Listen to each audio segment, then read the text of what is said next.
ம். Hi friends, நம்ம வீட்டில் இன்னைக்கு மத்தியானம் லஞ்ச் என்ன பார்த்துக்கலாங்க. சிம்பிளாக தான் செஞ்சுருக்கேன், ஆனால் சூப்பராக இருக்கும்.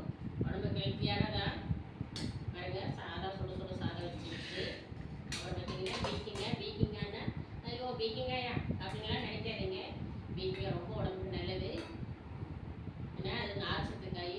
அதே மாதிரி இன்னொரு டிப்ஸ் சொல்ல கேளுங்க. நான் பீக்கிங்காய், புடலங்காய், சொரக்காய் இந்த காய்கறிலாம் நம்ம வாங்கிட்டு வந்தால் உடனே செஞ்சிடணும். நீர் சத்து காய், நீர் காயில் இருக்கிற நீர் குறைய சுருங்காத முன்னாடியே நம்ம சமைச்சிட்டோம்னா டேஸ்ட் சூப்பராக இருக்கும். சுருங்குச்சுன்னா அந்த காய் சமைக்கிற டேஸ்ட் கிடைக்காது.